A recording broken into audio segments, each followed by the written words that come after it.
Om Namah Shivaya. Om Sadashiva Samarambham Shankaracharya Madhyamam Asmadacharya Paryantam Vande Guru Paramparam. Om Om Sahana Sahana Bhavatu Vavatu Sahano Sahana Bhunaktu Bhunaktu Saha Sahaviryam Viryam Karvavahai Karvavahai Tejasvina Tejasvinavadhitam Vaditamavid Mastavai. Vishavahai. Om Om Shanti Shanti Shanti Shanti. Shanti. Okay, so we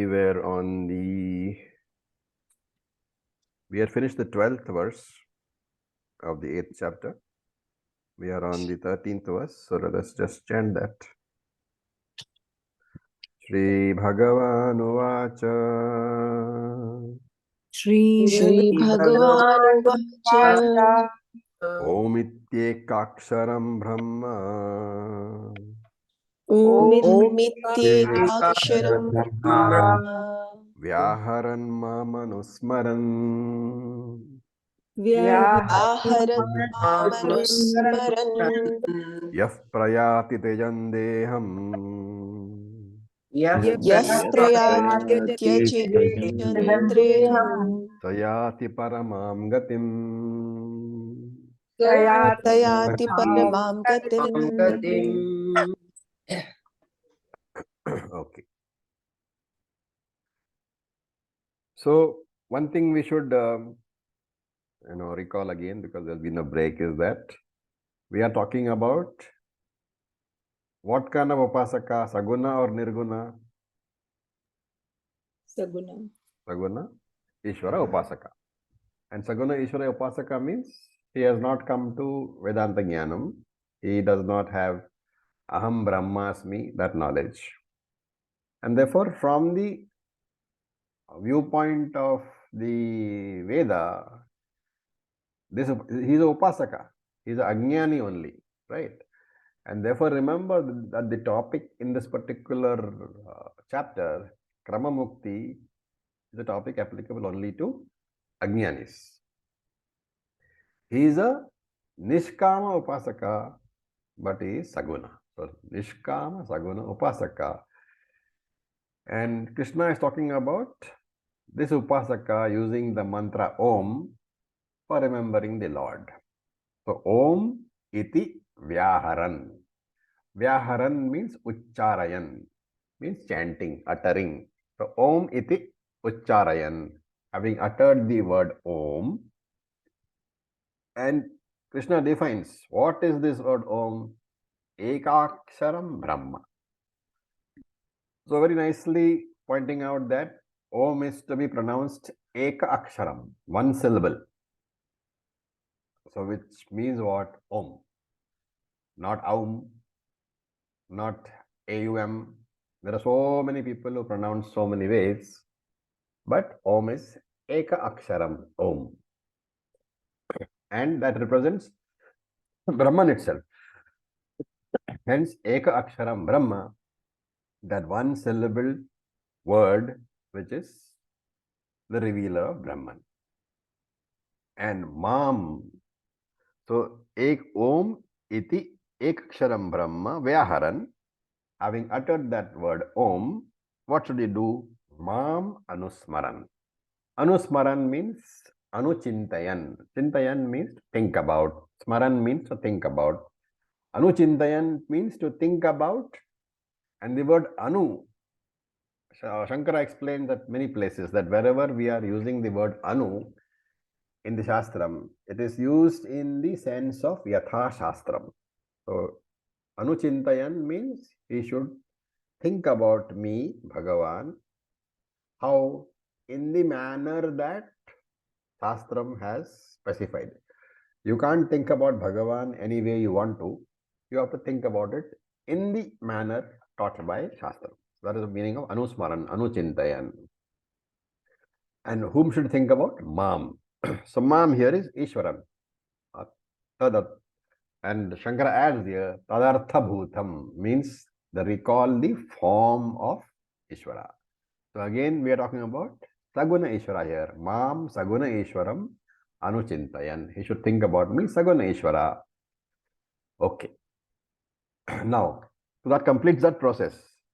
Having uttered the word Om iti Ucharayan, then you should think about Mam Ishwaran, Saguna Ishwaram.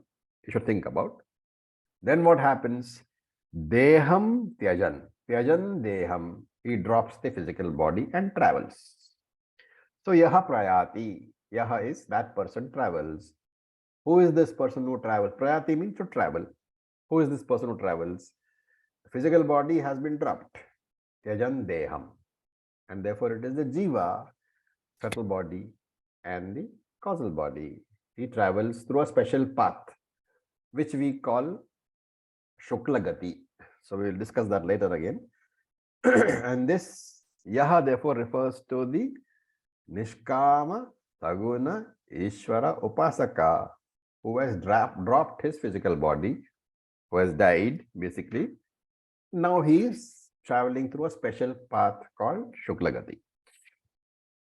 And where does that path take him? Sa Yati, he comes Paramam Gatim, towards the highest goal of life. Right? Which basically, when you say Paramam Gatim, you have to take it as moksha. But in this context, because of the contextual understanding that this is a Saguna Ishvara Upasaka, he has not got Aham Brahmasmi Jnanam. Therefore, Paramam Gatim has to be understood as in steps. First, he goes to Brahmaloka. There he goes to Brahmaji's classes. There he gets Brahmajnanam, and then he gets moksha. So, Isoyati Paramam Gatim has to be understood in that manner only. There is no direct path from Saguna Upasana to moksha. It has to necessarily go through Jnanam. Okay. Now we look at the next verse, the 14th verse. We will chant. Ananya Cheta Satatam. Ananya Ananya-cheta satatam Yo Mam Smarati Nityashaha. Yo Yo Smarati Smarati Nityashaha Tasyaham Sulabhav Partha. Tasyaham Sulabhav Nityayuktasya Yoginaha. Nityayuktasya yoginah. Okay. So, hey Partha, hey Arjuna, son of Pritha, Yaha, that person. So, that yo is Yaha, that person. What does he do? Ananya Chetaha. So, Chetasa is the mind. Ananya Chetaha is a mind which is seeing nobody other than me. Ananya Cheta Mam. One whose mind sees only Ishvara.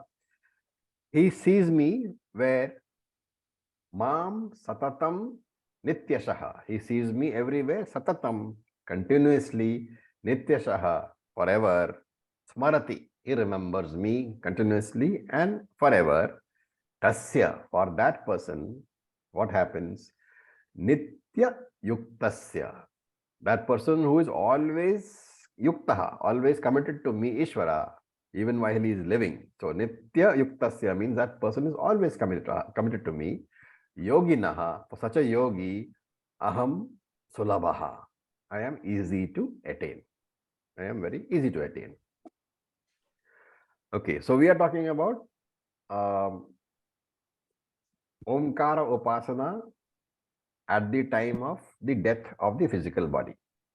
Right? So as we know, all of us know that as it is during the time of death of physical body, your body is weak, there is no point. You won't be able to keep it under control, it will be shivering all the time. So the question here is, how do we do all this?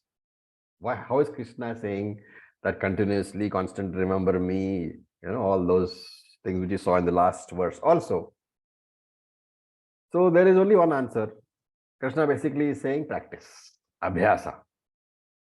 What is the practice?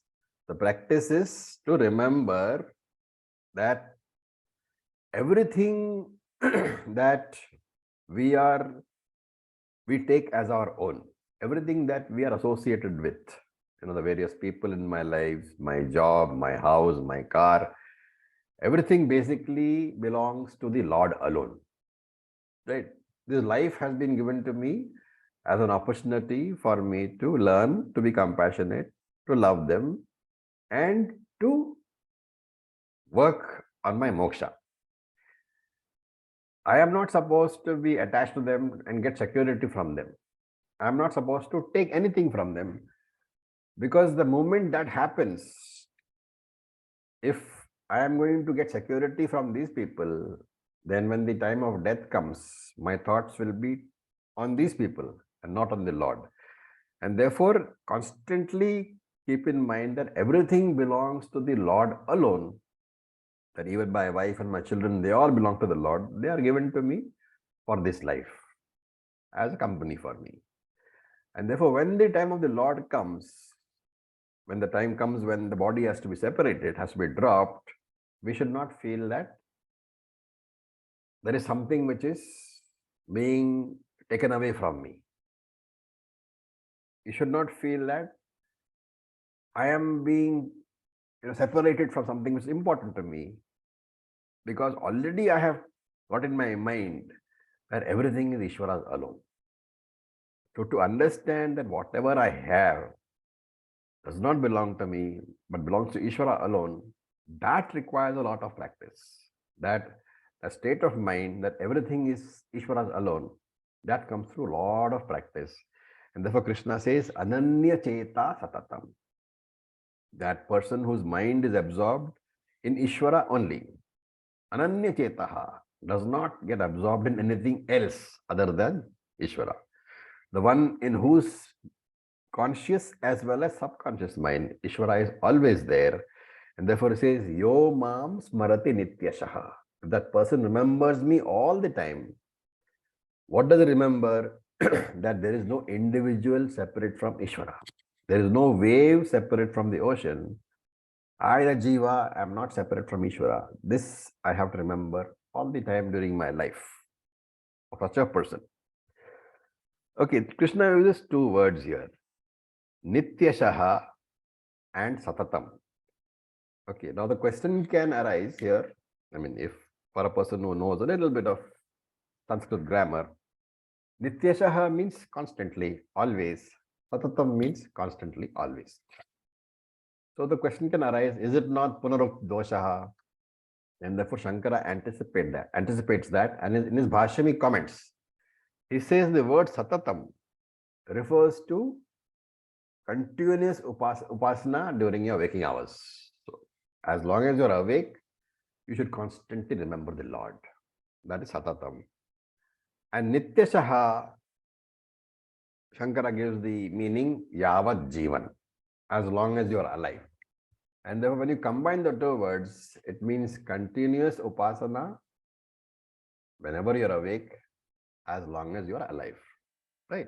Therefore, the combination of the two words indicates upasana should be done all the time. And why is it necessary? Because we should remember that all your relationships in this world are basically what? Physical body to physical body. And therefore, they're all temporary. In the best of health, you would probably live for 100 years, 90 to 100 years. And therefore, every relationship which we have in the context of the universal time frame is a blip, not even a blip in the ocean. Very, very small, very, very temporary. 100 years maximum. But across all your lifetimes, across all your births, there is one relationship which you maintain, and that is with Ishvara. And it is this fundamental relationship across thousands of births with that one Ishvara. That is what, because of that relationship, that you are a bhakta, you are a sadhaka. All the other relationships, your temporary ones, they can make you a husband, they can make you a wife, they can make you a father, they can make you a brother, all these. Of course, you have to play all these relationships also. Nobody says that, you should turn away from them. But the fact you should always remember, all these relationships are temporary, spread across 1,000 lives, Every life, the relationship is different. People are different. Jivas are different. There is only one constant relationship across all the lives, and that is with Ishvara. And therefore, Ananya Chetaha, without being distracted by the various incidental roles of father, husband, brother, sister that I play, those are the Anyas. I should have Ananya Chetaha. Anya means others. All the other relationships, father, husband, sister, daughter, all the relationships are there. And while, properly playing out those relationships also, my mind should be remembering Ananya, that which is without others, which is Ishvara alone. And this word Ananya is constantly used in the Gita. And he says, Tasya, for such an upasaka, O Arjuna, aham salabha. I am the easiest person to remember. Right? Remember that whatever is your obsession, it is very easy to remember that. If you are constantly attached to money, then you will always remember money. If you are constantly attached to your partner, you will always remember the partner. Whatever your mind values the most in your life, you will constantly remember. And therefore, Nitya Yuktasya Yoginaha. For that person who is constantly remembering me, who is always integrated, who knows his priorities in life, for such a upasaka, for such a yogi, aham sulabha. He will always be able to remember me, driven by the abhyasa, driven by the practice. Remembering me becomes a vasana. It is no longer an expression of free will. And therefore, having become vasana, as you grow older, as body becomes older, mind becomes weaker, the vasanas take over. And if Ishvara vasana is there, even if your free will is not capable of expressing itself, Ishvara vasana will ensure that the Lord's name is on your mind, in your thoughts. Okay, now we look at the 15th verse. Mamupetya punarjanma Mamupete punarjanma Dukkhalayama shashvatam Dukkhalaya Shashvatam Napnuvanti mahatmanah Napnuvanti Samsiddhim paramam gatim.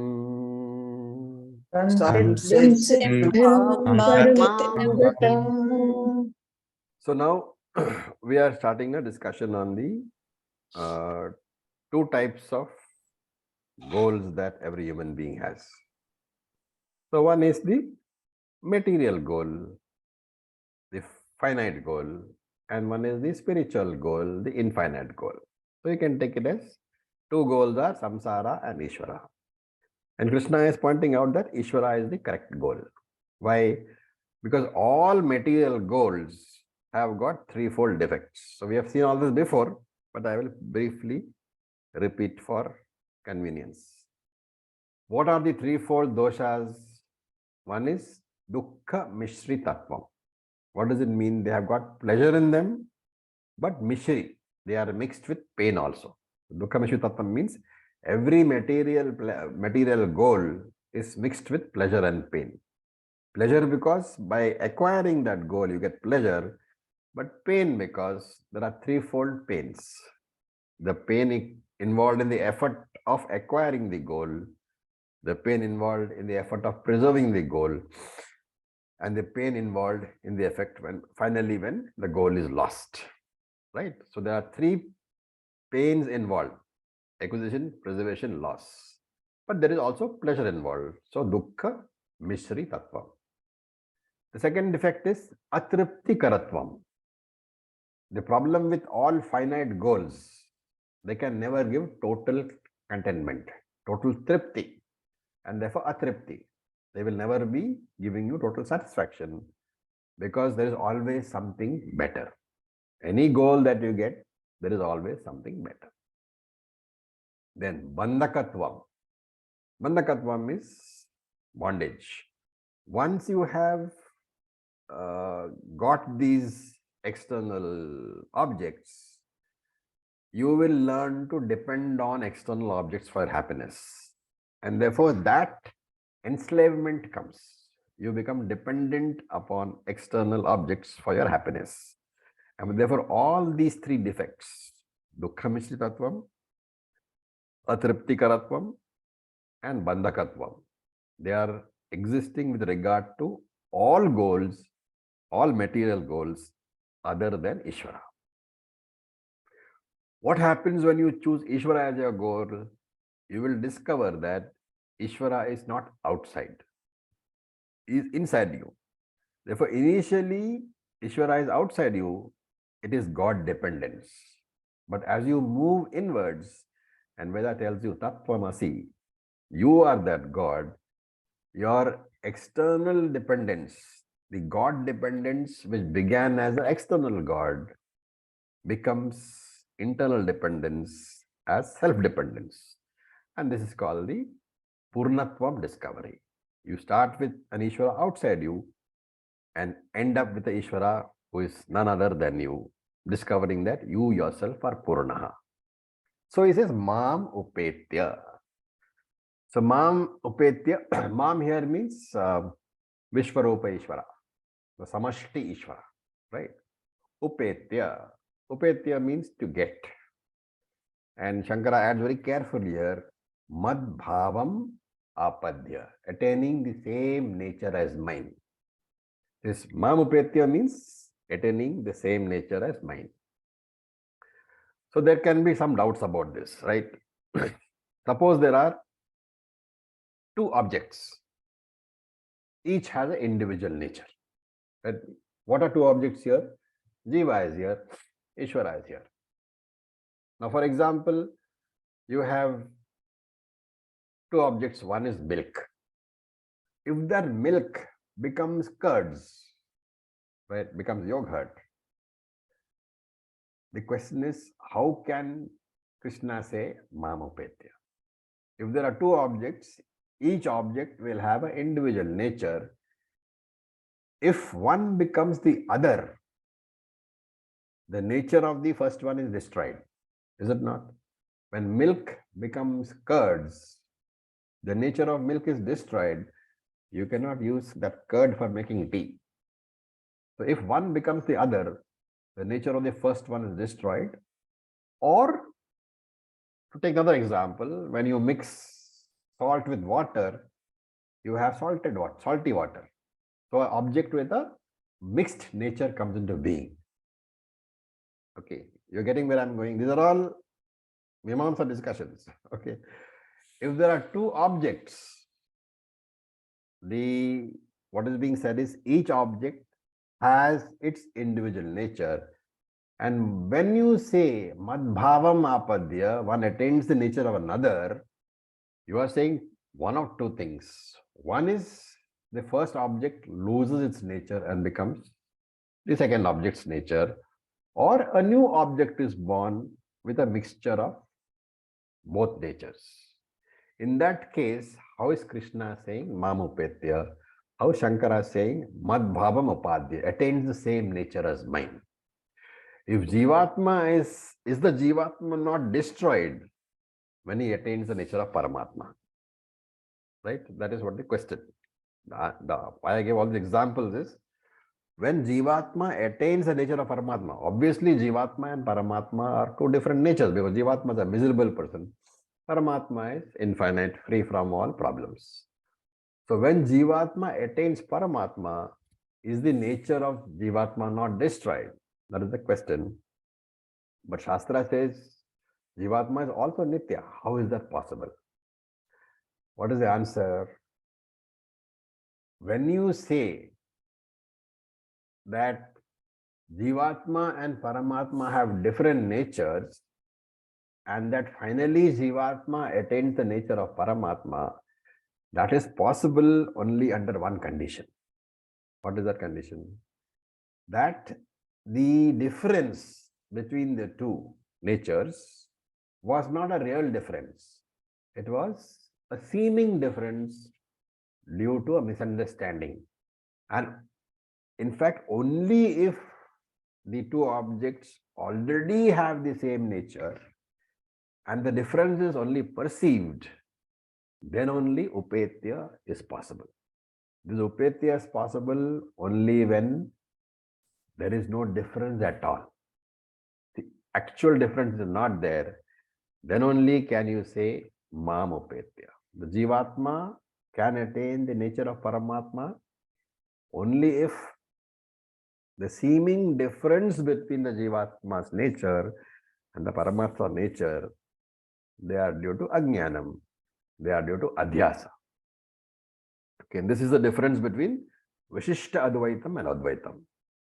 In Vishishta Advaitam, even when you merge into Ishvara, remember that you are still part of Ishvara. Total identity is not there at all. Whereas in Advaitam, there is no question of becoming a part of Ishvara, because Veda defines Ishvara as partless. Ishvara having no parts. Where is the question of Jiva becoming a part of Ishvara? So merging into Ishvara means understanding that there is no difference between me, the Jivatma, and Paramatma. That is why we always give the example of spot space merging into total space. Ghatakasha merging into Mahakasha. Once the merger takes place, once the pot is broken, it is not possible to say that this part of the Akasha is Ghatakasha and that part of the Akasha is Mahakasha. There is total merger. The difference was only seeming. Why? Because of the Upadhi, the pot. The pot, the Upadhi having gone, there is no question of any differentiation at all. Okay. So one more question can come up. Remember, we are talking about Saguna Upasaka. We should not forget. Right? And if we are talking about Saguna Upasaka, then if you are saying Mam Upetya, you are saying that total identity, complete aikyam is possible for a Saguna Upasaka. Right? Then the question is, why come to Jnanam at all? So again, I'll repeat what I said earlier. You have to supply here that Saguna Upasaka has to go to Brahmaloka, has to go to Vedanta class, has to do Shravanam, Mananam, Nididhyasanam under Brahmaji. And then, because of that knowledge, then only Mamapetya. So Brahmaji will say Tattvamasi, and the Upasaka will finally say Aham Brahmasmi. And so, Mahatmanaha, those great people, those Mahatmas, those great people who have made the correct choices in their lives, what will happen? Punarjanma na apnavanti. They will never come to another life again. They will never come to mortality again. Okay, now here Shankara asks a question.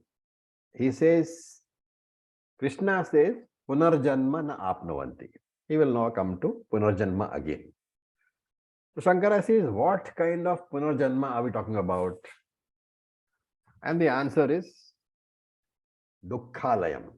That Punarjanma is the abode of sorrow, because the world is only the source. So it's a temple of sorrow actually.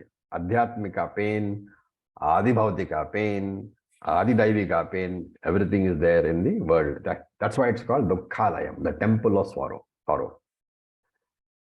And here, of course, Shankara gives a grammatical note. He says, Alayam, the word Alayam is defined as Aliyante Yasmin Dukkhani. Aliyante is to converge. So, if you connect this word Alayam, convergence, to Punarjanma, what does the meaning become?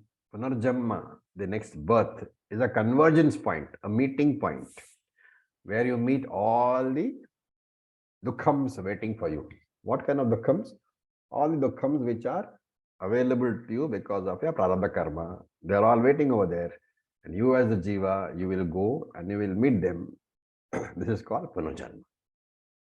And Shankara adds, not just Dukkham. Na kevalam Dukkhalayam, he says. It's not just Dukkham. He says also this particular Punarjanma, Ashashvatam, is not eternal at all. It is highly stable. It is impermanent. Even if you go to heaven and acquire a superior body, you can enjoy your life over there. But remember that when the prarabdha is over, you will still come back. And therefore, na apnavanti. These intelligent people, they don't want to do that. Paramam samsiddhim gataha. They have accomplished the highest goal of moksha.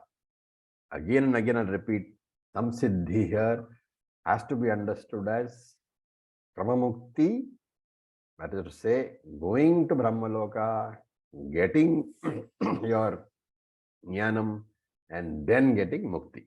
So samsiddhim has to be understood as kramamukti. And Shankara adds in his bhashya very nice closing note. Ye punaha mamna prapnuvanti. That person who doesn't make the effort to get either karma mukti or jivan mukti. In the sense, if he misses both of them, what happens? Te punaha avartante. They will have to come back. They will have to be reborn. They will have to start the cycle all over again. Okay. And then again, by way of introducing the next verse, since he said that they will have to come back, Shankara asks a question. What are the destinations for those people who do not achieve Krama Mukti? Right? First of all, Krama Mukti we have said. If you achieve Krama Mukti, you will automatically get Jnanam and you will get Jivan Mukti. Shankara says, what happens if you miss that? What happens if you go to Brahmaloka, but you prefer to go to the bar instead of going to the classes? You prefer the Brahmaloka's hotels to Brahmaji's classes. What happens then? So that we will see in verse number 16. We will chant. Brahma bhuvanalokaha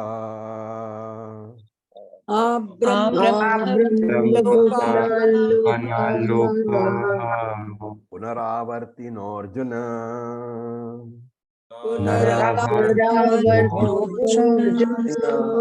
mamupetya tu kaunteya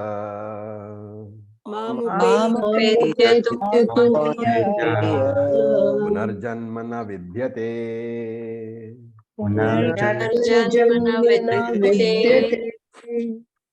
So Krishna is dismissing the idea that there is something called a eternal heaven. So many people, many teachers talk about one life, and when the life is over, you will go and sit in heaven and wait for all eternity. So Krishna clearly declares there is no such thing. Heaven itself is a very finite goal, right? And those who are familiar with the scriptures, you know that we have got various lokas. So there are 6 higher lokas. You have Bhuloka, which is this particular loka. And then you have Bhuvar Loka, Suvar Loka, Mahar Loka, Janaloka, Tapaloka, Satyaloka. These are all 6 levels of heavens. So you can call it 6 levels of higher pleasures. And the highest is Satyaloka, also called Brahmaloka. So Krishna says that even Brahmaloka is finite only, which means you can go there and you can enjoy. You have the choice to go to Brahmaji's classes and then you don't need to come back. Or you can simply go there and enjoy the superior pleasures available there. And when the prarabdha is over, you have to come back. So all the lokas, all the 14 lokas, remember, they also exist within creation, within time and space. And that is why travel is said. Whenever talk about lokas, they talk about travel. So wherever you have to go to a loka, you have to travel. The very word travel indicates that those lokas are not available right here. There is a time difference, there is a space difference.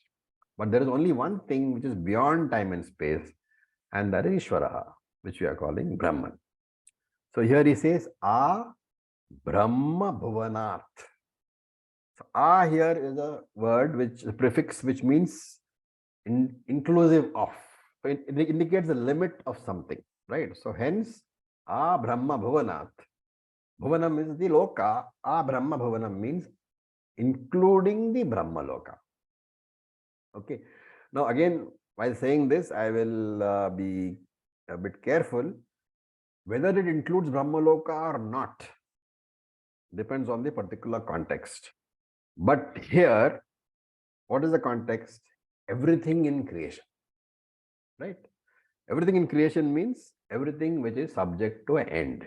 Brahmaloka is also subject to end. Therefore, Brahmaloka over here, it means everything including Brahmaloka is what? Punar Avartinaha is a place from which you have to return. This Brahmaloka is also subject to destruction, Arjuna. It is subject to the vagaries of time. Therefore, it is not permanent. So even if you go to Brahmaloka, unless you fall under the exception of Kramamukti, you will still come back. That is the idea.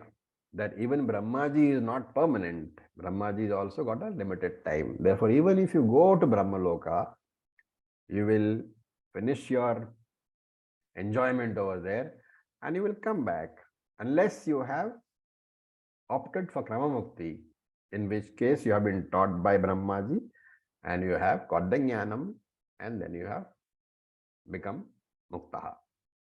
Remember that Brahmaji as such is a role, is a position, right?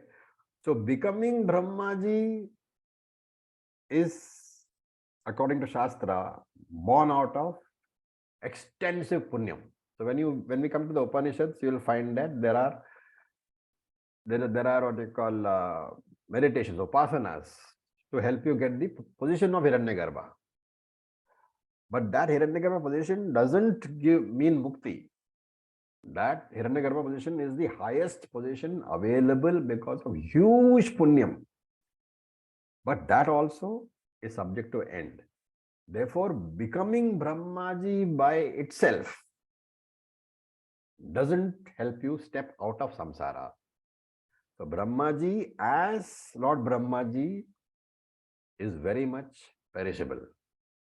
If Brahmaji is muktaha, that freedom of Brahmaji as muktaha doesn't come because of his role as Lord Brahmaji, but comes because of the knowledge. Aham Brahman Asmi. Here the Brahman is different. If Lord Brahmaji knows that he is Nirguna Brahman, then only he is free. Just by becoming Lord Brahmaji, he is not free. That is a very important point we should note. Lord Vishnu, as Vishnu, is not free. Vishnu's freedom comes out of the knowledge that is Brahman alone, Nirguna Brahman alone, right? Shiva's freedom comes out of his knowledge that is Nirguna Brahman alone. And this we have to understand. I am free not because of any role that I play, whether I am playing Shiva's role or Vishnu's role or Hiranyagarbha's role, doesn't matter. I am free only when I understand that I am Nirguna Brahman, right? And therefore, this Vedantic student, which we all are, we don't need to aim at Lord Brahmaji's status, because Lord Brahmaji's status also is very much a samsari status. But as Vedantic students, we want what? No status. We want to become Nirguna Brahman, which has no status. And therefore he says, Mam upetya tu kaunteya. Hey Arjuna, if you come to me, Nirguna Brahman, who am beyond time and space, punarjanma na vidyate, then only there is no more question of you getting a punarjanma. Understanding that you are Nirguna Brahman alone will give you permanent security. So this is a very rare, quantum jump in the understanding. You will not find this very often in Bhagavad Geeta. Though I have been talking about it, Gita itself talks about it very rarely. Even the Upanishads, you will find that they talk about it, but they also talk about it, of course, more than in the Gita, but still not very frequently. What is that? What is meant by Punarjanma na vidyate? Freedom from Punarjanma. This Punarjanma na vidyate is moksha, right? You don't have Punarjanma. And as Vedantic teachers, we can explain this in two different ways. One is for the junior student, the beginner student, and one is for the senior student, the advanced student. So 99% of the explanations which we give, what are they? That the jnani who has understood that he is Brahman, what will happen to him? All Sanchita karma is burnt. He will avoid all agami karma. He will exhaust all prarabdha karma. And therefore, since Sanchita karma has gone, agami has been, exhausted. Sorry, agami has been avoided, because what we said in Tattva-bodha, at the point of becoming jnani, all agamis will become Sanchita. Therefore, the jnani at the point of becoming jnani has two basic sets of karma, Sanchita, which includes erstwhile agami, and prarabdha karma. And we said all Sanchita is burnt and the prarabdha will be exhausted through living. Therefore, when the body dies, there is no karma balance. And because of that, he will not have another body, punarjanma na vidyate. And therefore, jivan mukti while living and videha mukti while body dies, when the body dies. This is the description of moksha which we saw everywhere, most of the places, including Tattva-bodha. But here, let me tell you, this description is for a junior student, for a junior sadhaka, because you need something to hold on to. And that, as you progress in your studies, this idea has to be dropped. So as I said, this idea is there in almost all the texts. So we will come across it again and again. But I would like you to remember that whenever we discuss that, today's discussion should keep at the back of your mind. That idea of Jivan Mukti and Videha Mukti, burning up of Sanchita, burning up of Prarabdha, exhaustion of Prarabdha, Punarjanma, no body, all this is for the person who is a junior student. And I am assuming that since we are in the 8th chapter, we are all now senior students. So for a senior student, the Punarjanma na vidyate, Punarjanma nivrittihi, the absence of Punarjanma, that nivritti word, absence or withdrawal, is to be replaced by another important word, adhyasa. The Punarjanma adhyasa we say for senior students. Adhyasa is superimposition, misconception. What is the misconception? That I have a Punarjanma. That there is a possibility of Punarjanma which I should avoid. This very idea itself is an adhyasa. It is not that we have not introduced this idea earlier, right? But we have not given it the required amount of thought. Krishna said long ago, na jayate mriyate va kadachit. I am neither born nor do I die. I don't have the current janma itself. Where is the question of punarjanma? If there is no birth itself, how can you talk of rebirth? And if there is no rebirth, or if there is no birth, where is the question of sanchita, agami, prarabdha? These are all temporary explanations of moksha when adhyaropa is accepted. Adhyaropa kale. Adhyaropa is what? The superimposition of Dvaitam onto you, the Atma. That is Adhyaropa. At the time of Adhyaropa, when we have introduced Dvaitam as a measure of understanding the world, Dvaitam is accepted in the beginning, but it's meant for beginners, right? And therefore, all these concepts, Sanchita karma, Agami karma, Prarabdha karma, Jivan mukti, Videha mukti, these are all Adhyaropa kale. Adhyaropa is when Dvaitam is temporarily accepted. Temporary is the key word. It is meant only for beginners. But you, Apavada kale, you're all senior students. You have Apavada means negation. The negation has come. For you, you have all negated Jagat as mithya. When you negate the Jagat as mithya, obviously the three bodies have been negated, right? Three bodies are part of Jagat. Jagat is Panchamahabhutam. Three bodies is Panchamahabhutam. When you are saying Jagat mithya, Jagan mithya, Brahma satyam, you are not just saying Jagan mithya, you are saying Sharira trayam mithya. You are saying, I am not Sthula Shariram. I am not Sukshma Shariram. I am not even the Karana Shariram. What are you?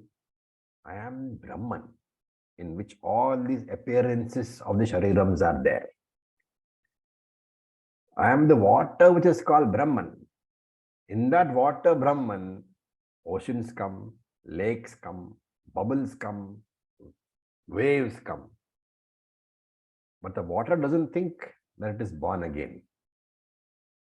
Therefore, reject the notion that you have got Punarjanma. You don't have Punarjanma at all. You are Nitya Muktaha. You have always been free. You are free. You will continue to be free. Having said all this, you can ask, how do I know whether I am junior student or senior student? Is it that when I do 6 years of Vedantic study, I suddenly turn from junior to senior? No. That depends upon you. If the initial explanations, Sanchita karma, Agami karma, Prarabdha karma, Sanchita burnt, Agami avoided, Prarabdha exhausted, no more births, Jivan mukti, Videha mukti. If you find that that explanation appeals to you, then you are a junior student. Even if you've been studying for 70 years. But if you find that Nitya Moksha is appealing and meaningful, and when we talk about Nitya Moksha, suddenly you feel, oh, this is what it is all about. Then you are a senior student. How does it matter how many bodies are born and how many bodies die? How does it matter whether the world is born and world dies? All that happens in you. You are separate from the world. You are Brahman alone. So with this, I'll stop for today. Any questions? Again, it's a very, very heavy discussion. So I would like you to think about it. Any questions are most welcome.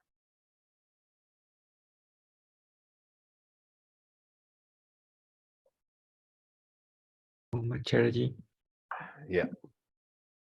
in the word, I have two questions. The first one is in the word Punar Janma. What does Punar mean? Again. Okay. Punar. Again. Punaha, punaha. Again and again.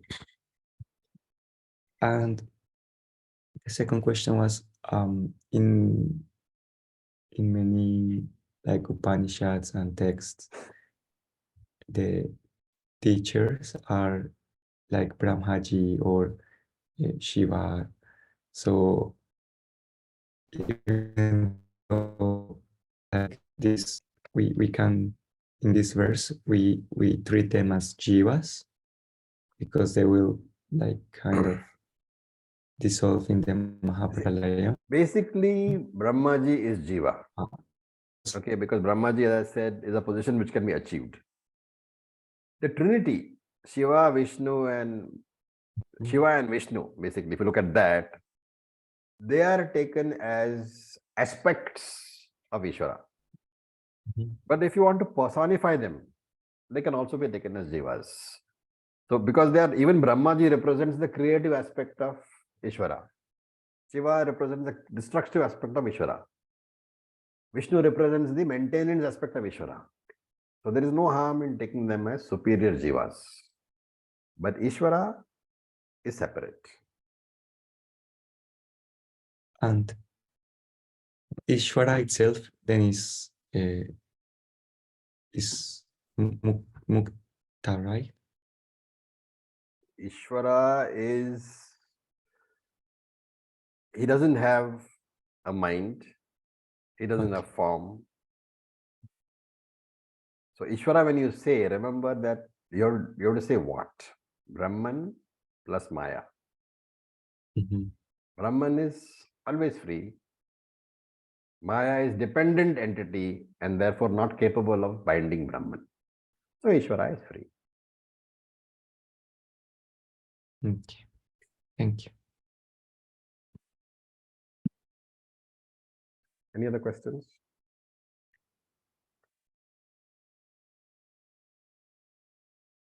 All right. I will leave you to some mananam on this. Today, both sessions have been very heavy. So I would suggest that you think a lot about them. Om Purnamadav Purnamidam Purnat Purnamudachyate Purnasya Purnamadaya Purnam Eva Vasishyate Om Shanti Shanti Shanti Om Tat Sat Om Namah Om Tat Sat. Shivaya. Thank you for your patience. Thank you. Thank you, Acharya ji.